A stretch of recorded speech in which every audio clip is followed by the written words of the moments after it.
Hello all, this is Nilu, and today I'm going to be talking to you about testing for independence.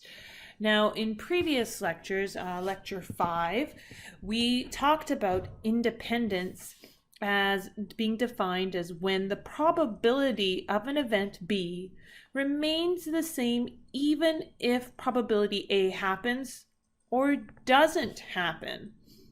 Well, this is kind of the truth, more or less, but it's a little bit more complicated than that. And that's what we're going to get into today. Let's go back to an example that we did in lecture 5. The ice cream flavors for tourists. A study was conducted to test the liking and acceptance of a new flavor ice cream made from the king of fruit, durian, among the tourists visiting Gastown. The study surveyed a total of 200 tourists, and the following contingency table was developed.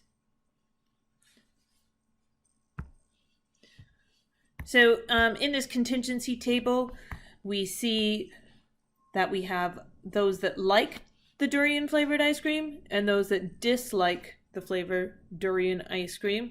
And because durian is distinct to Asia, we were curious to see if those whose primary residents are in Asia prefer it versus non-Asians. And if you need a refresher on contingency tables, please refer to lecture 5. For those in Nilu sets, I've also included a refresher slide package in module 20. So, is whether or not a tourist likes durian ice cream independent of whether or not they are from Asia? So, how we examined this back in lecture 5 was based on this relationship.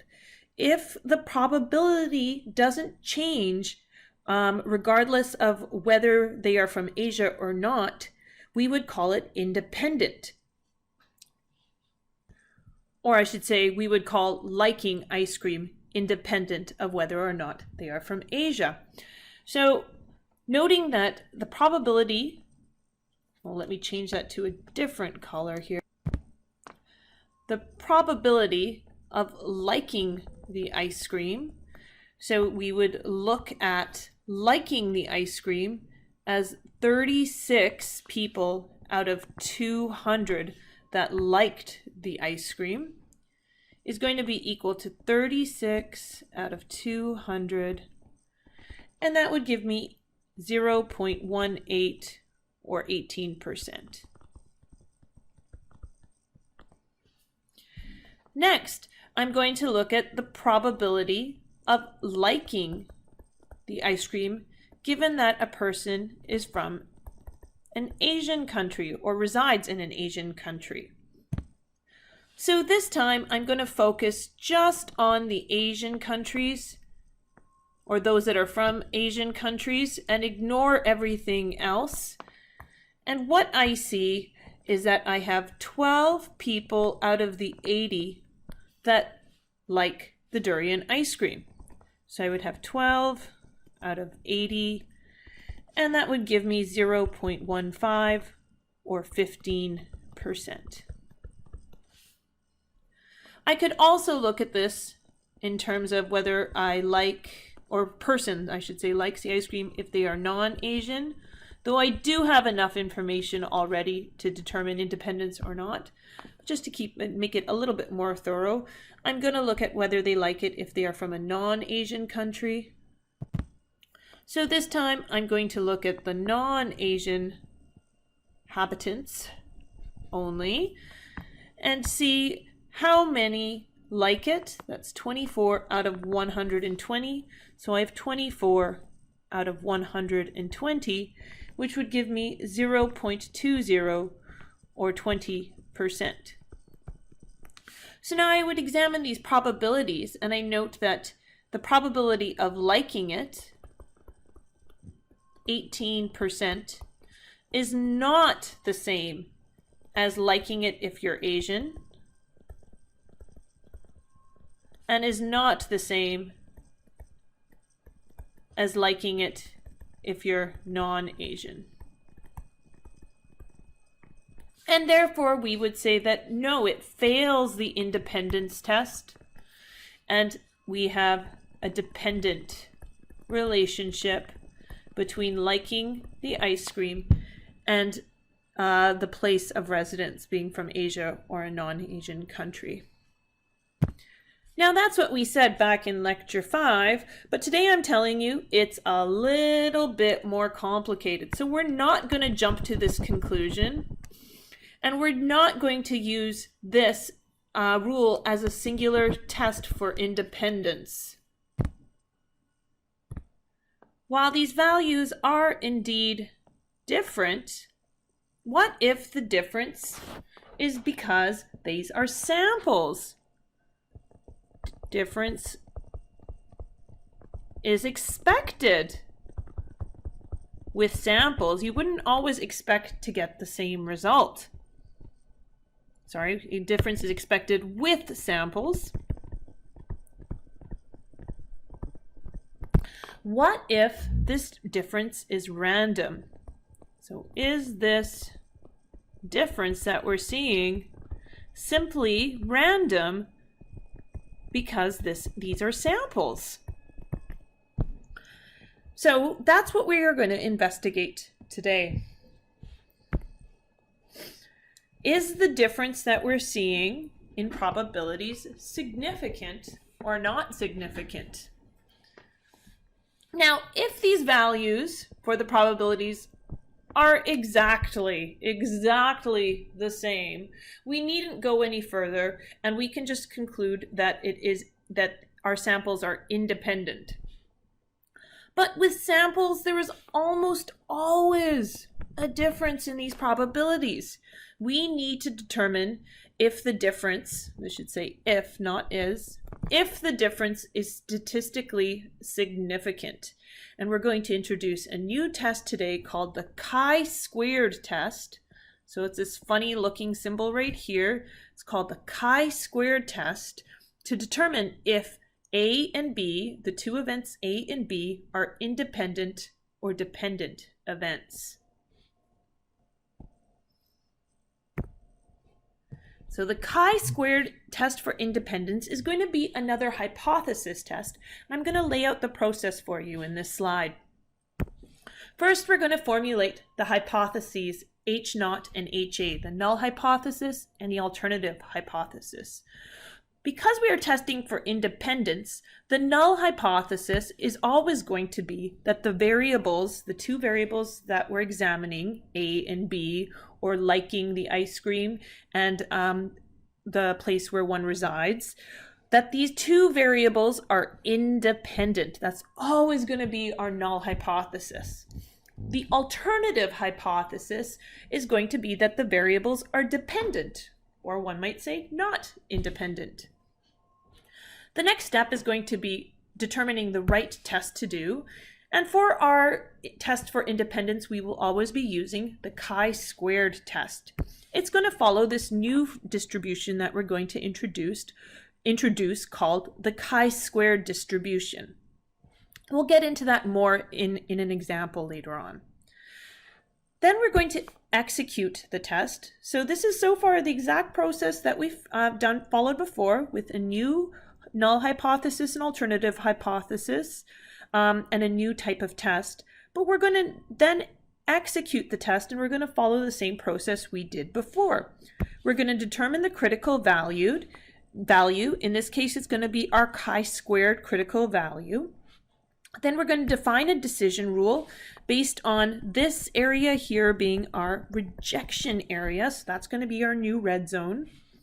And then we're going to determine the test statistic, the chi-squared test statistic, based on our sample results. Finally, we are going to make a decision to reject or not reject the null hypothesis. So we're going to come up with a decision, and we're going to justify it. Don't forget to justify your decision. You always want to make notes as to why you made the decision. And a concluding statement. So this is a process that we're going to go through. And I'm going to go right back to our durian flavored ice cream example to illustrate how we do this test. So here's the ultimate question. Is whether or not a tourist likes durian ice cream independent of whether or not they are from Asia. And we're going to test this at the 5% significance level. So first things first, let's lay out our hypotheses. As I mentioned before, our null hypothesis will always be that the variables, in this case liking durian ice cream and living in Asia, are independent. So our variables, we are going to look at liking or disliking as one variable, and whether one's from Asia or not from Asia as the other variable. And our null hypothesis is that these two variables are independent, that one does not affect the probability of the other. Our alternative hypothesis is going to be that the variables, liking durian ice cream and living in Asia yet again, are dependent or not independent. Next, we're going to establish which test to use. And like I said before, when we are examining for independence or dependence, we will always use the chi-squared test. Next, we are going to execute the hypothesis test. We're going to do this in a few steps. The first is going to be by determining the critical value chi-squared critical. So looking at our chi-squared distribution, that's this distribution right here, we're also given a chi-squared distribution table. Now we have the degrees of freedom listed right here, and degrees of freedom is going to be calculated in a different way than what we're accustomed to. Oops. Our degrees of freedom are going to be based on the number of rows, so the number of rows R, and the number of columns C in the contingency table. So this contingency table. So the number of rows that we have are going to be for like and dislike. Oh, sorry, that's the number of columns. The number of rows that we have are 2, one for Asian, one for non-Asian. We're not considering totals. And the number of columns we have are also 2 for like and dislike. So the number of rows is equal to 2. Our number of columns is also equal to 2.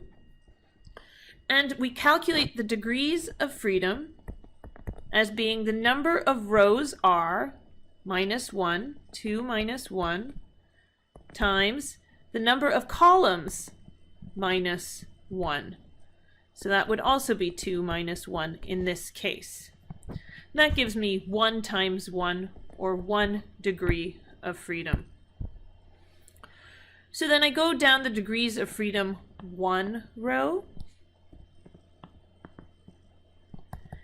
And I've also established that I want my significance level to be 5%. That is what the question stated to begin with. So I go down 0.05 column. So this column right here. And where these two intersect is the critical value that I'm looking for, 3.84146. So I get my chi-squared critical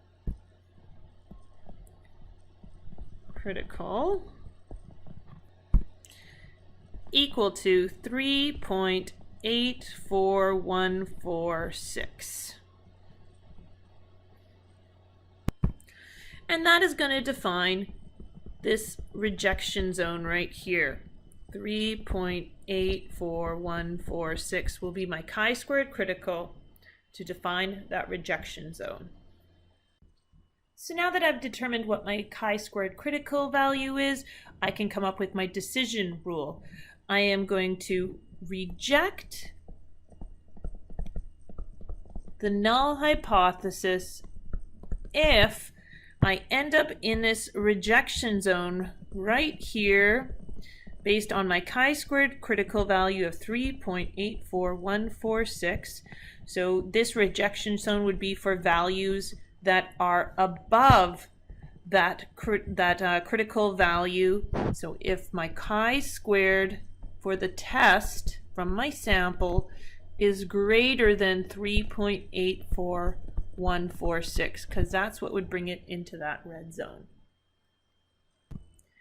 Now the third step to doing this hypothesis test, to executing the hypothesis test, is the trickiest and the most different than what we've been doing for our previous hypothesis testing.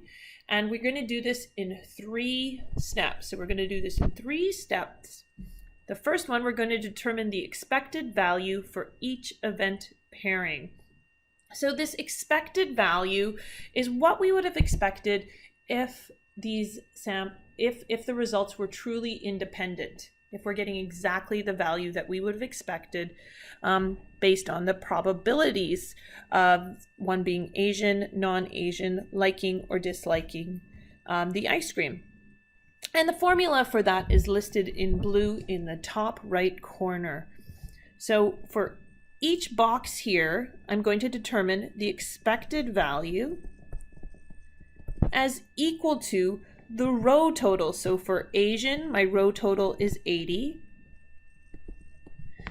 And the column total for liking, my row total is 36. Divided by the grand total, which would be 200. So I have row total times column total divided by grand total. And that gives me 14.4. Now I'm going to do the same thing for the rest of these cells. So for Asian and disliking the ice cream, I have a row total of 80. And this time I have a column total of 164. And the grand total remains 200. And that gives me 65.6. For non-Asian and liking the ice cream, I get my expected factor of my row total, this time of 120, times my column total of 36, divided by the grand total of 200. And that gives me 21.6. And finally, for non-Asian and disliking the ice cream, I have a row total of 120 times a column total of 164 divided by a grand total of 200, giving me 98.4. So now I have an expected value, and I also have observations from my sample for each of these cells or combinations. And I'm going to compare those two next and come up with the difference between the observation and the expected value. Sometimes this value would give me a positive value, sometimes a negative value. So I'm going to square them so that I always get a positive value. And then I'm going to divide that by the expected value. And I'm going to do that for each one of these combinations. So for Asian and liking the ice cream, I have my observation of 12 minus my expected value of 14.4 divided by, and I square this term. So I put it in brackets and I square it, divided by 14.4.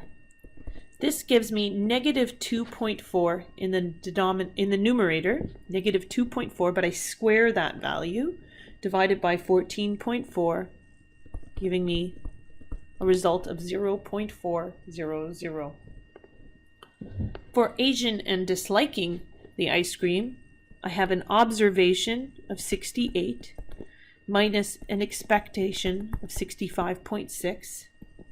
I'm going to square that term and divide it by my expected factor of 65.6, and that gives me 0.088.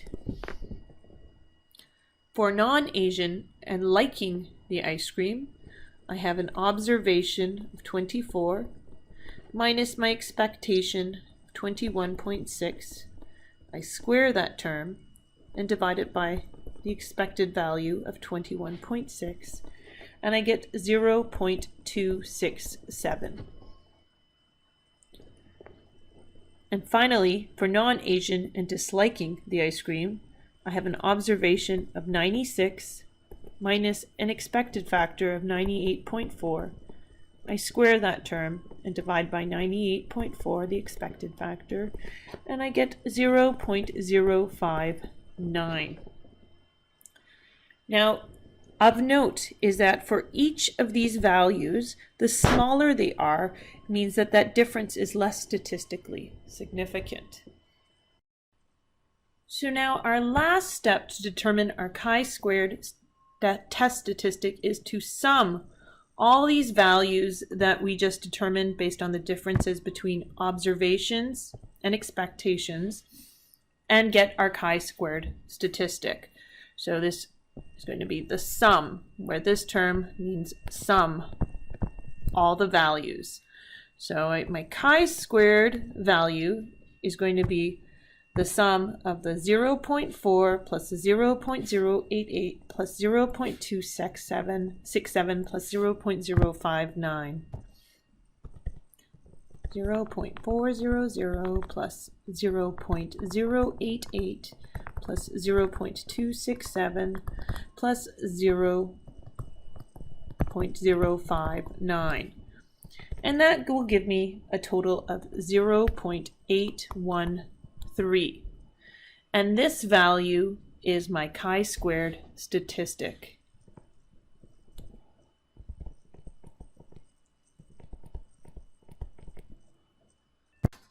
I have now completed my test statistic calculation and can now come up with my decision.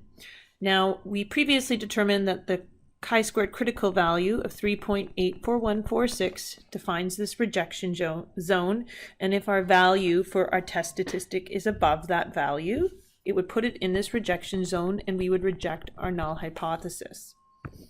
Our chi-squared statistic is 0.813, which is lower than this. It's outside that red zone, so we do not reject the null hypothesis.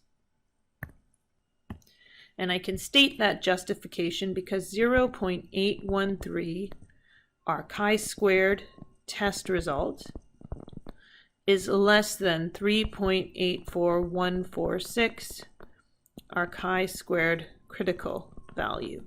So it does not fall into that rejection zone. We need to finish this all off with the concluding statement.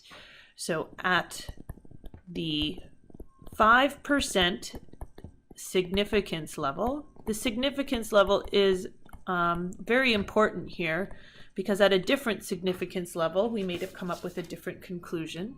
So at the 5% significance level, there is not enough evidence to conclude that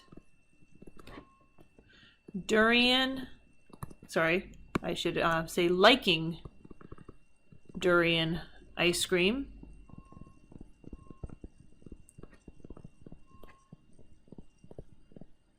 and the other variable, whether or not tourists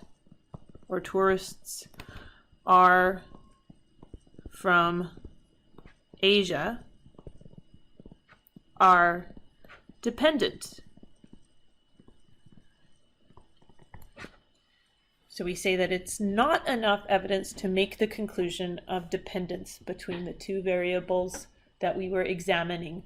Note that we did not say that it is independent. We're not saying that either. We're just saying there's not enough evidence to reject the idea of independence and go with the alternative that they are dependent. That concludes this example on hypothesis testing for independence. There are going to be 2 more examples, part 2 and part 3, also to be posted on the Learning Hub. In addition, for those with access to my Learning Hub site, I have a summary sheet with the steps for a ChjiSquare test, so that you'd have your hypothesis, your critical values, the formulas we'd use, the expected value, then find the difference between the observations and the expected value, sum up those difference calculations, and make your decision in stating your conclusions. Finally, a little note on how to handle calculating the p-value. Now, this cannot be done, this is easiest, I should say, to do once one looks this up in Excel. Otherwise, you would have to do it similar to what we did with the t-test before and find something close. But if you were to do this in Excel, you could use this function right here.